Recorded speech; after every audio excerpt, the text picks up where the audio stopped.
Hello, BookTube, and welcome back to the Library Tour of Doom, a tour being conducted by Lord Ganesha and myself of pretty much every book I've ever touched with my own hands or seen with my own two eyes.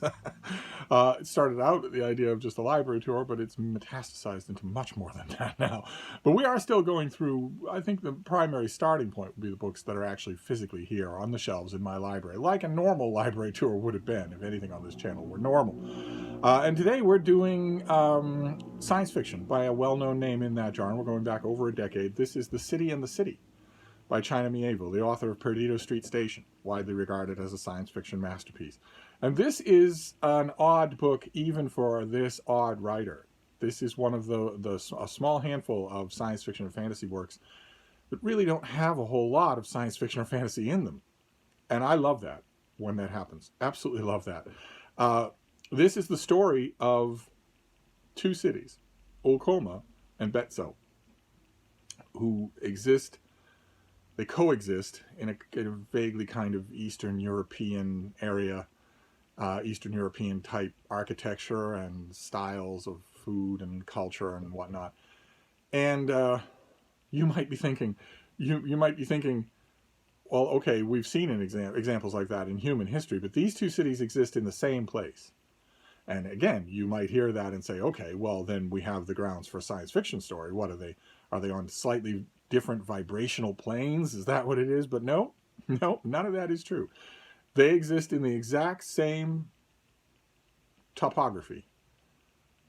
Some streets are Olcoma, some streets are Betzel, some neighborhoods are, some aren't. Some populations are, and some aren't. And the populations are strictly culturally enjoined not to be in the other city. You're not supposed to see things in that other city. If you are walking down a street in Betzel and a pedestrian crosses the street in Olcoma and is struck by a car, you are supposed to suppress a natural human urge to help because you aren't living in that city. You didn't see it. It didn't happen.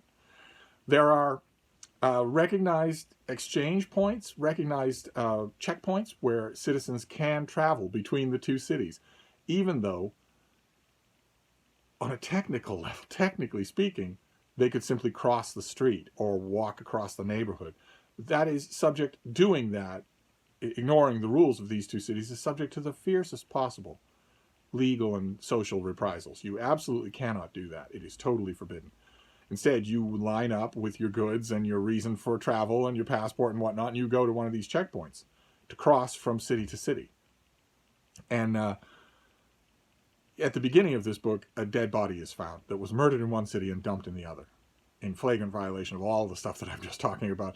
And what follows from there is China Mieville pursuing what a police investigation would be like, because that's what the bulk of this book is. Two cops, one from one city and one from the other, navigating all of the complex politics involved and the culture involved in order to solve a murder.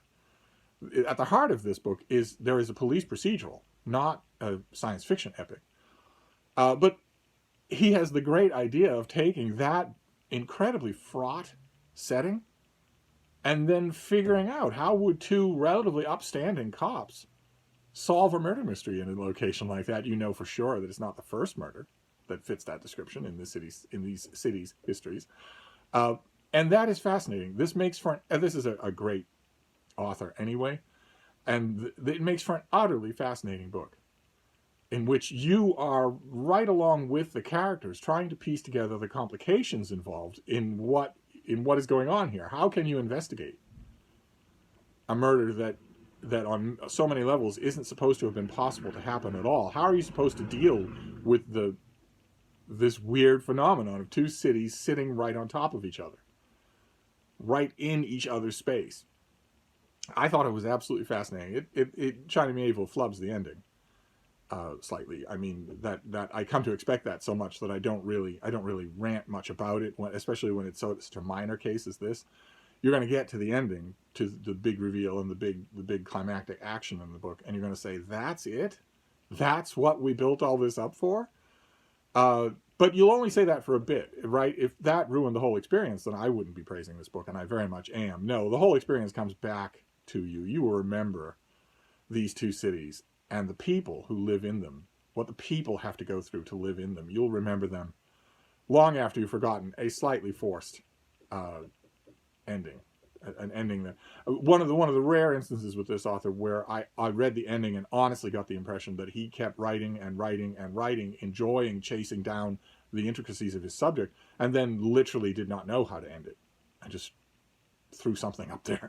I literally got that impression, and I never get that. This is a very cerebral, very careful author, and I never get that impression in his other books. But I did with this, so you want to be prepared for that. You want to be prepared not to be wowed by the ending. But if you're reading anything written by anyone who was born after 1950, you should already be prepared not to be wowed by the ending. And the rest of the book is unbelievably thought-provoking. Just unbelievably thought-provoking. So your book today in the Library Tour of Doom is very much a recommendation.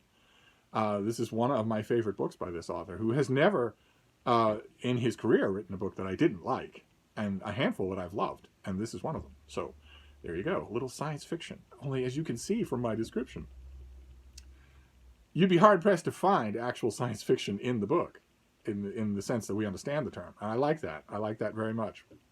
I love when an author does something that's very, very different and tries to make it work. And in this case, it does. So your book today is a recommendation. Who knows if that will be true tomorrow? Who knows what we will encounter tomorrow? We will give it a try then. We will reconvene on Thursday. I will see you then. Thank you, BookTube.